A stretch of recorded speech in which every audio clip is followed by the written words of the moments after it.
So chapter 22, chemical control and coordination. So first point to understand is, why do you need the chemicals to control and integrate the systems of the human body? So the answer is that neural coordination is fast, but it is a short-lived type of coordination.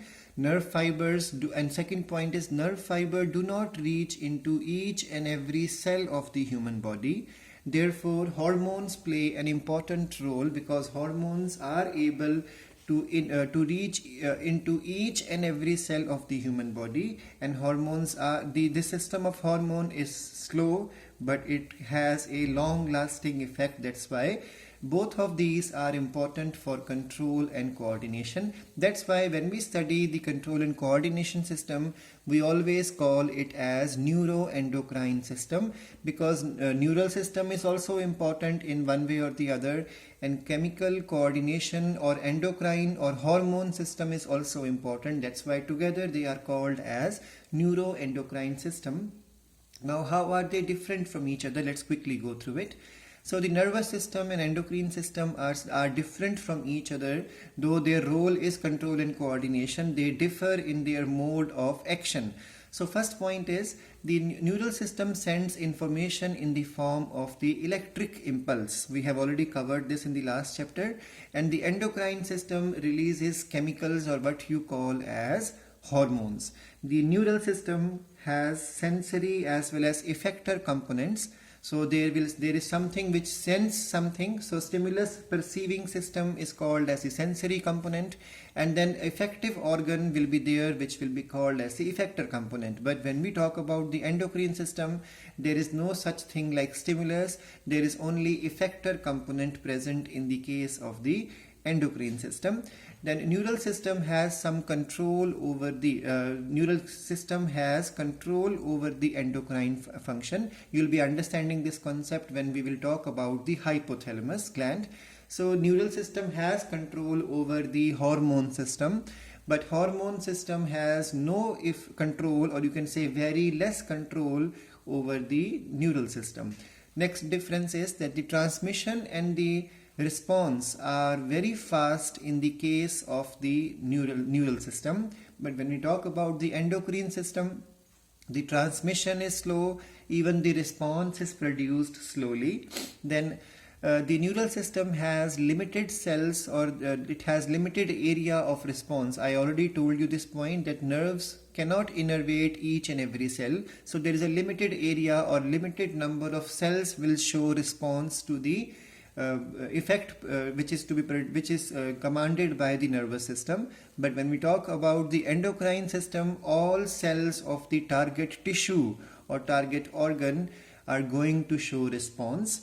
Neural system response is short-lived, and the response produced in the endocrine system is a longer duration.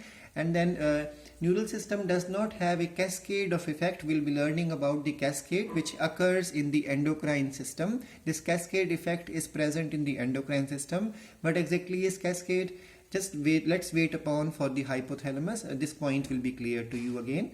So now this topic is the endocrine system. Endo stands for within the body or within the system, and crinine word stands for crinine. Word stands for secretion. That's why it is called as endocrine system.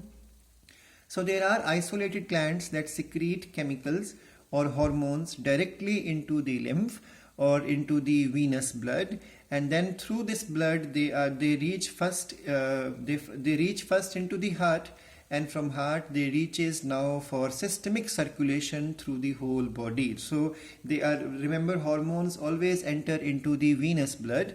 So from this venous blood, slowly it reaches into the heart, and then heart will pump it to the whole body. So this is how the hormones are supposed to reach into the whole body. But once they reach the whole body, not the whole body cells will respond.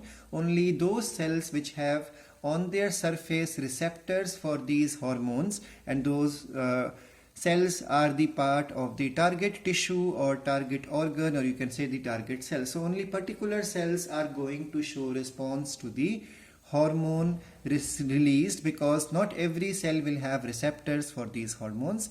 Now We have already covered this in the 7th chapter, so I will quickly go through the topic of glands. Glands are of 4 types according to the type of secretions they make. Exocrine gland, we have done already many types of glands in the 7th chapter according to mode of secretion, number of cells, etc. So that is already covered in the 7th chapter. So in this topic I will only discuss the type of secretions. So glands can be exocrine glands.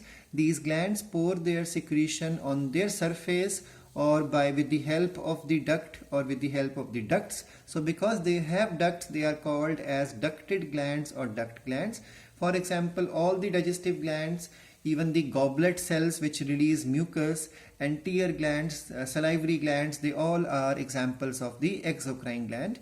Endocrine glands pour their secretion into the lymph, and or otherwise it goes into the venous blood.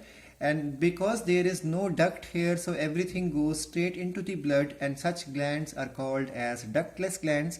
Examples are for example, thyroid gland. In this chapter, all glands we are going to learn are the endocrine glands. Then we have the heterocrine glands. For example, pancreas. These glands have both properties. They have some cells which are exocrine in nature, releasing juices or enzymes. Example, pancreatic juice released by pancreas. And then endocrine glands which will release hormones like insulin. And then we have the mixed glands, the glands which have 2 roles, hormone secretion as well as some other role, for example metabolic activity, or maybe to produce more number of cells, that means cell division. Such type of glands are called as the mixed glands. Example, gonads. Gonads means a pair of testes and a pair of ovaries. We all know testes releases sex hormone as well as it prepares sperms, and ovaries releases sex hormone as well as prepare the egg. So these are cytogenetic activities in the gonads. So they are mixed type of glands. Then we have glands which are permanent glands, temporary glands, and recurrent glands. Glands which are present throughout the body throughout the life of the person of a body. So as long as the person is living, these glands will function. Example, thyroid glands. Then we have temporary glands also, like the thymus, which stops functioning after the teenage. And then we have the recurrent glands which come again, disappear, come again and disappear. Example, corpus luteum in the females when they enter puberty, and placenta formation during the pregnancy.